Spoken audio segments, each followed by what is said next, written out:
khi bóng bóng video này cứ chúng phơi to vì video part 1 và này chỉ part 2 ហើយបងប្អូនដែលអត់ទាន់បានមើល part 1 ដែលខ្ញុំធ្វើតទៅនឹងអ្នកប្រើទឹកប្រើ MacBook បាទចំណុចខ្លះៗក្នុងការប្រើ MacBook សម្រាប់អ្នកថ្មីបាទបងប្អូនអាចចូលទៅមើលបាននៅក្នុង part 1ដែលចូលទៅក្នុង channel camera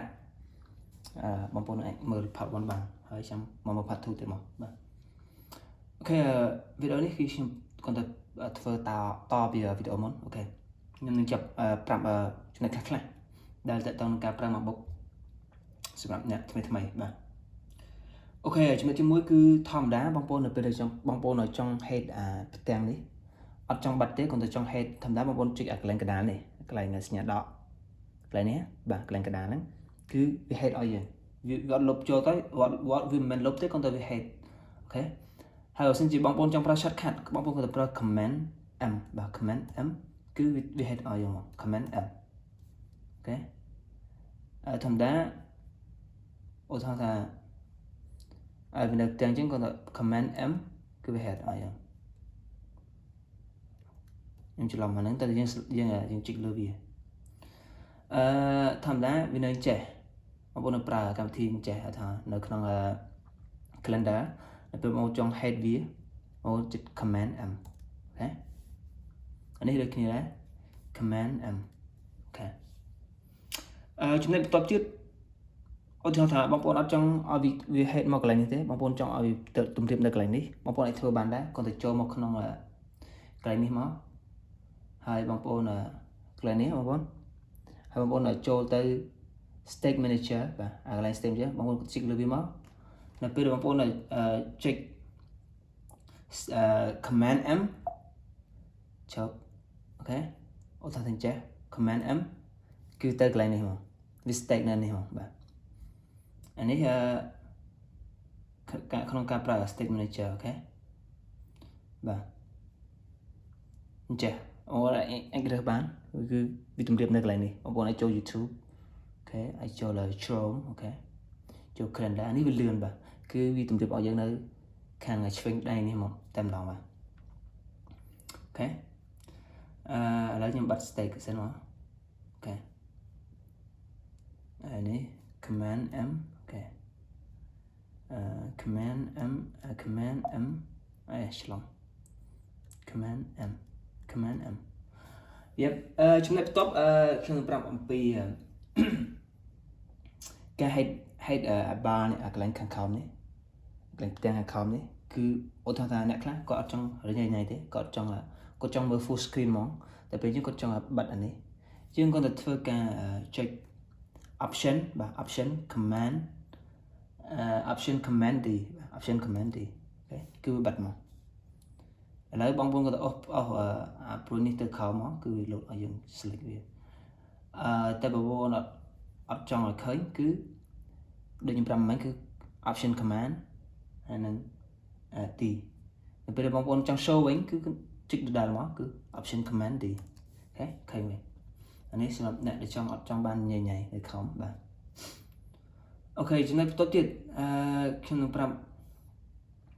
តើតើនឹងការដូចជាអត់មានអីសំខាន់ទេមានតើតើនឹងការថត screen ថត video screen ថត full screen ថតអីអញ្ចឹងអាហ្នឹងខ្ញុំនឹងធ្វើវីដេអូមួយទៀតនឹងប្រាប់បងប្អូនទាំងគ្នាបាទ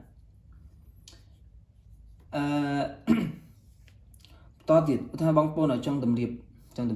កន្លែងនេះអូខេចង់ edit មុខ screen ហ្នឹងបងប្អូនក៏ទៅចុច select ម្រាម2លើវាមកតើបងប្អូនយក edit widget នេះមកហើយបងប្អូនចង់ edit អីគេឧទាហរណ៍ចង់ដាក់ម៉ោងដូចខ្ញុំដាក់ម៉ោងនៅនេះអូខេចុចកន្លែងសញ្ញាបូកនេះមកវានឹងលោតអស់ហើយបាទឃើញហើយកន្លែងនេះបើចង់ remove វិញគឺអាច remove បានបាទហ្នឹងបាទ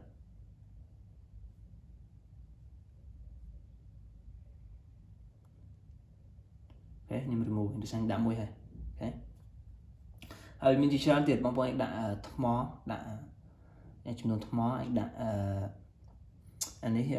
weather នេះខ្ញុំដាក់នៅកន្លែងនេះបងប្អូនអាចដាក់ទុយអញ្ចឹងក៏បានដែរបាទអាហ្នឹងតាមបងប្អូនចង់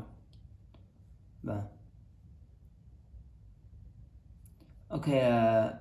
chừng này bong bóng trong riêng cái lạnh bong bóng trong riêng cái lạnh này cái lạnh folder vậy nữa bong bóng cái riêng bạn đấy còn được check cái lạnh này mà hay check edit việc đã ở đây bong bóng xong tôi hỏi chỉ lòng check anh này mà hay bong bóng check group state anh ấy bong bóng ấy thưa tam date cái bán tam date add date modify anh ấy cứ video automatic ở thằng bong bong bóng ở trong đoạn ta là date add ok rồi có date append okay vì tầm riêng automatic để sang nhận mình folder chán để bây chứng vì nền đá này bong bóng ở trong tầm riêng tam mấy cứ check cái này mà và lên đặt date add ok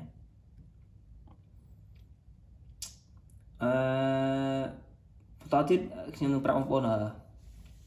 ពីការចង់ remove អូខេថាបងប្អូនចង់ add អាប់សំអាតខ្លះបងប្អូនចង់ add អត់ថាបងប្អូនចង់ add ឧទាហរណ៍ចង់ add ឧទាហរណ៍ series អូខេចង់ add series នៅនេះបងប្អូនគាត់ check លើ series មកអូខេហើយអស់វាចូលមកអូខេ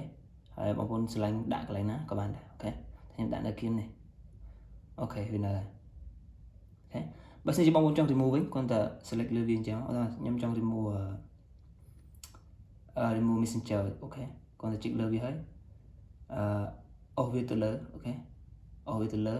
ហើយដល់ពេលវា load សញ្ញា remove បងប្អូនប្រឡែងដៃទៅគឺវា remove ហើយអូខេយ៉ាប់បាទមានតែប៉ុណ្្នឹងឯងខ្ញុំចង់ធ្វើវីដេអូវិញទេចាំមើលប្រហែលជាវីដេអូក្រោយខ្ញុំធ្វើអំពីការថត screen ហើយនឹងតកតងនឹងការ add wallpaper អូខេវីដេអូនេះមានតែប៉ុណ្្នឹងឯងសូមអរគុណច្រើន